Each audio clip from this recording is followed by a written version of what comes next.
print, because once it is, a book can last till after you die. So you don't want something really bad. Yeah. Now, for countries like Singapore, and most of them have to take up two jobs. Right. Right. Just so that they can get by in life and also able to pursue their passion in writing. Is that a way to go for new writers?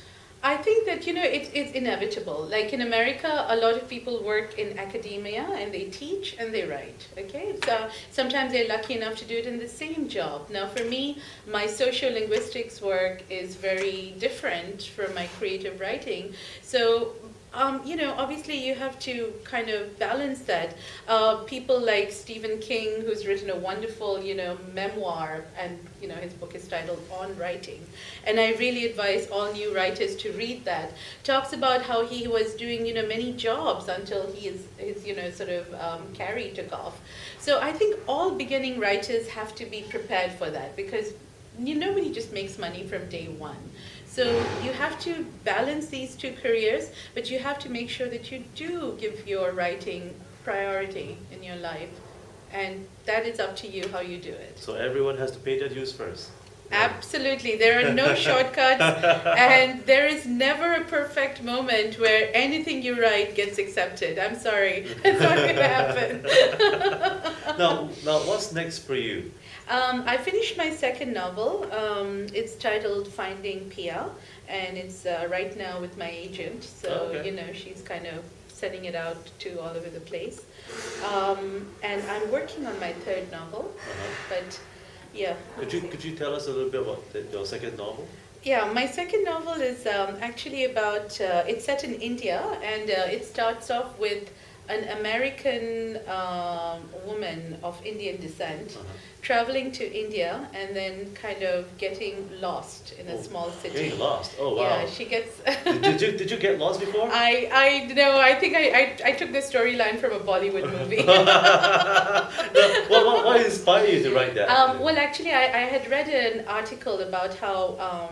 with all these international adoptions going on over the world, yes, so there's a certain amount of child trafficking going on because in India also, like for instance, if you are an Indian, couple wanting to adopt a baby, you pay almost like 1/10 the price that an American couple would. Wow. So obviously there is some trafficking that goes towards like, Are you against trafficking?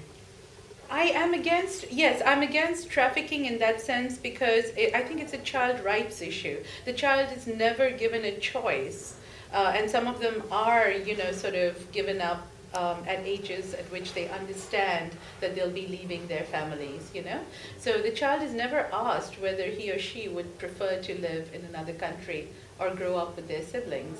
So I think it is a child rights, a human rights abuse. Ah, okay. So on that second book, is that issue that's going to be addressed? Yes, basically this clueless kind of woman from America shows up, gets lost, and because she's American, she gets embroiled in this child trafficking ring. So it's kind of a story finding Pia. Pia is a baby that gets lost very early in the story, and she starts searching for it because she gets involved with Pia's family. So now we're moving towards gender now. Yeah. And, wow. And so how important is the role of women today in our society? You mean in writing or just generally? Well, both. Both? Yes. I think that, women have, of course, always been half the world, right? I mean, but in countries like India and in China, there's a great disparity in the gender ratio already because of females not being allowed to be born, right? So that's one of the things that I am addressing in my second book, and I think that for women like me, who are educated and who have a voice, I think it is important for us to speak up about these things. Because if you just take the statistics in India, there are girl children being aborted through all lines, socioeconomic lines. So it's not just the poor people who are doing it, or just the middle class, or just the upper class, because they can. Everybody's doing it. It's still happening today? It's still, oh yeah, it's a big problem in India that, girl babies are just, the female infanticide. Feticide actually, even they're not being allowed to be born, so it's still while they're in the womb. And so I think it's very, very important for us to speak up about it and to be the change, sort of thing. Because I really can't figure out why an educated woman would not want to have a daughter. But there are still a lot of women who are aborting their girl children. So now you're writing your third book. I'm writing my third book, and I can't tell you what that's about because I'll have to shoot you. That's okay. That's okay.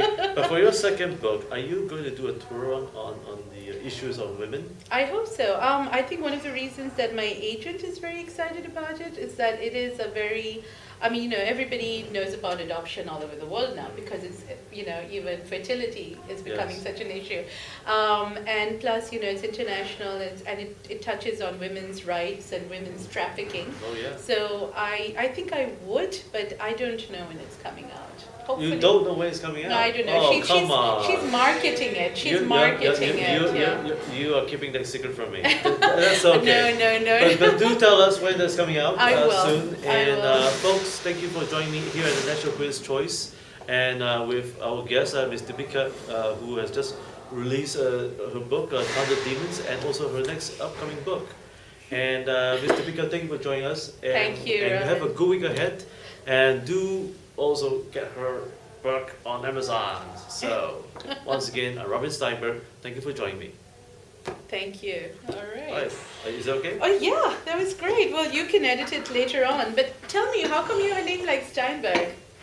It's a long story. Yeah, so tell me, where did that come from? What kind of Jewish heritage do you have? No, I was adopted, so